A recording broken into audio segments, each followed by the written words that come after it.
You know, when we talk about the fight against child sexual abuse material, or CSAM, the conversation is almost always centered on one big question: who are the offenders? But what if that's the wrong question to be asking? Today, we're going to dive into a fascinating 2024 study that completely flips the script. It stops asking who these people are and starts asking something way more practical.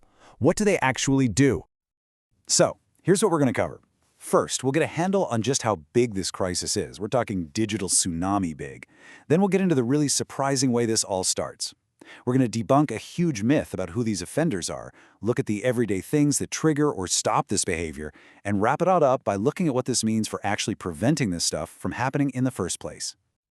Okay, first up, to really get why we need a whole new playbook here, you have to understand the sheer scale of the problem. And believe me, the numbers, they're just staggering. Yeah, the We Protect Global Alliance, they don't pull any punches. They straight up call it a tsunami.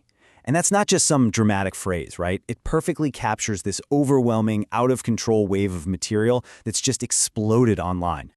So just how big is this tsunami we're talking about? Well, according to the study, even the most conservative estimates put the number of offenders globally in the millions. Just think about that. Millions. That number absolutely crushes traditional law enforcement. They can only ever go after the worst of the worst, which leaves this huge number of people completely off the radar. And that's the key right there. If you can't arrest your way out of a problem this big, you have to get smarter. You need a new strategy. And that's exactly what this study is arguing. It's saying, look, let's stop trying to build these complex psychological profiles of people we're probably never going to catch. Instead, let's focus on understanding their behavior. What are their routines? How do they operate? Because if you understand that, that's how you can start to disrupt them. Okay, so that brings us to the first really big, eye-opening finding from the study. It completely challenges what most of us assume about how this all begins. Seriously, it's probably not what you're thinking.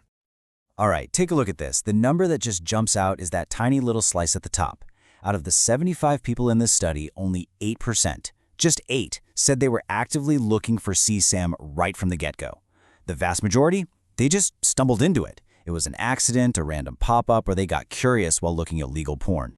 I mean, just let that sink in for a second. 92%. For almost everyone in this study, the path didn't start because of some pre-existing dark desire.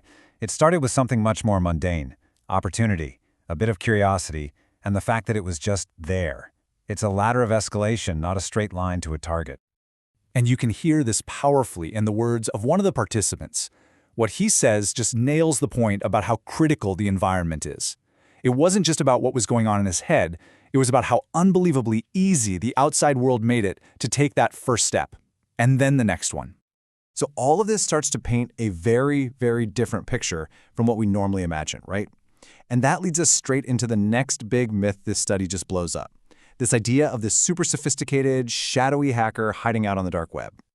So on one side, you've got the stereotype, the guy you see in movies, right? The tech genius hiding on the dark web. And on the other side, you've got the reality, according to this research.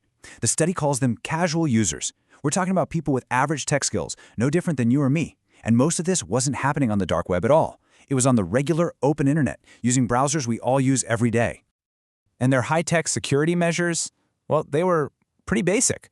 The most common things they did were just deleting files and clearing their browser history. Things most of us do. And as the researchers point out, that stuff offers almost zero real protection if law enforcement gets involved. Only a tiny fraction were using things like encryption. So again, these aren't some kind of criminal masterminds, they're just average Joes. Okay, so if we're talking about regular people who kind of stumbled into this, the big question is, what makes them do it? What determines when and how often it happens? Well, the answer is all about the power of the moment, the immediate situation they're in.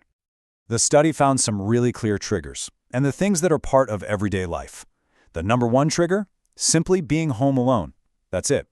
Other big ones were viewing legal porn, which kind of sets the stage, and then feeling bad, being upset, angry, lonely, or dealing with big life stresses like money problems or a divorce. This isn't some constant driving compulsion, it's a reaction to a moment. But here's what's so fascinating. The flip side is also true. The same logic works for what stops them. The biggest deterrent was their own guilt and shame. But right behind that, situational stuff again.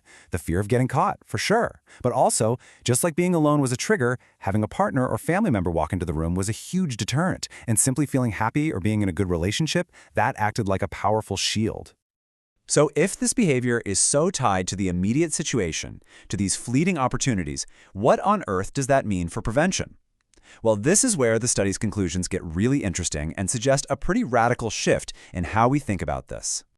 It all comes down to a strategy called situational crime prevention. And the idea is actually pretty simple.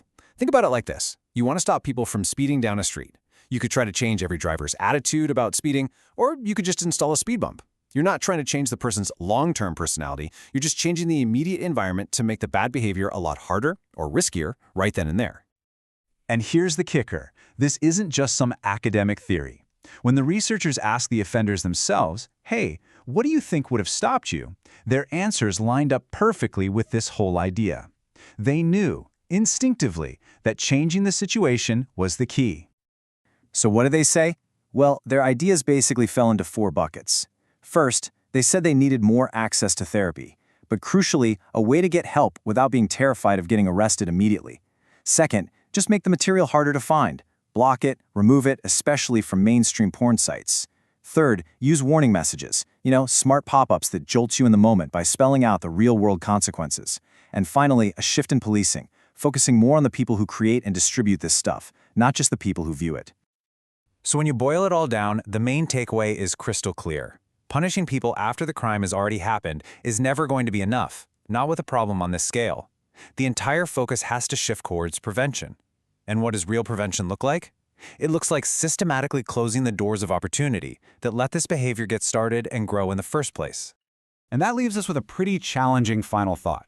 This study paints a picture of a crime that isn't about monsters, but about moments. It's fueled by things like easy access, privacy, and just those everyday moments of vulnerability. So if opportunity is really the key ingredient here, then maybe, just maybe, our most effective weapon isn't punishment, but prevention. Could removing that opportunity be the most powerful tool we have?